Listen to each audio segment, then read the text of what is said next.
Artinya memang manusia itu punya sisi-sisi kerapuhan dalam dirinya.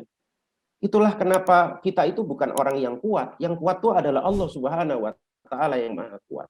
Jadi kadang-kadang kita lihat misalnya di rumah sakit ada seorang tentara yang ketika ditinggal oleh istrinya terus dia menangis. Padahal dia seorang Kopassus misalnya. Itulah manusia biasa gitu. Walaupun setiap saat dia itu mampu untuk memanggul senjata long march 18 jam ya, kemudian mengalahkan musuh dalam latihan-latihannya. Tapi ketika ada sesuatu yang menggoncangkan jiwanya, kadang-kadang manusia itu hanya bisa menyebut ya Allah, hasbunallah wa ni'mal wakil.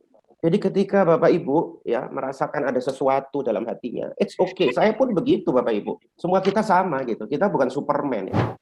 Oke, makanya kadang-kadang kita itu perlu menjadikan sajadah menjadi tempat curhat terindah. Ya kan? Jadi kadang-kadang masalah sama solusi itu adalah sedekat antara dahi dengan tempat sujud kita. Kita harus banyak bersujud kepada Allah Subhanahu wa Ta'ala. Jangan merasa diri kita ini menjadi korban dari COVID-19 ini. Tapi justru kita adalah pahlawan. Loh, tapi saya sudah kena COVID, Dok. Gitu. Ketika Anda kena COVID, semakin berat. Sebetulnya Anda sedang dilantik oleh Allah sebagai pahlawan. Kenapa? Karena dalam darah Anda itu ada plasma konvalesensi yang bisa membantu orang lain, bahkan membantu penyembuhan mereka. Jadi Anda itu dipahlawankan sama Allah. Bayangkan Pak, kalau Anda bisa nyumbang plasma konvalesen, darahnya itu digunakan untuk menyelamatkan orang, maka sisa hidup orang itu beribadah, Anda akan dapat pahala mengalir terus dalam hidup Anda. Luar biasa sebetulnya. Jadi ketika kita itu mendapatkan sesuatu, jangan merasa diri menjadi korban. Karena ketika kita merasa diri menjadi korban, berarti kita tidak yakin bahwa Allah Subhanahu wa Ta'ala itu baik sama kita. Ya Bapak Ibu ya, ini penting sekali. Bahkan saya sering menyampaikan ya dalam banyak sesi ya, bahwa Allah Subhanahu wa Ta'ala itu memberikan pertempuran tersulit kepada tentara terkuatnya.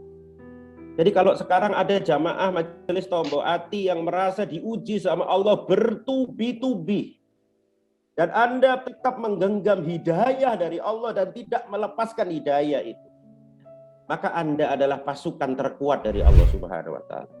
Barang siapa sekarang merasa berada di titik terendah dalam hidup Anda, tapi Anda tetap menjadikan sholat malam itu sebagai hiburan Anda.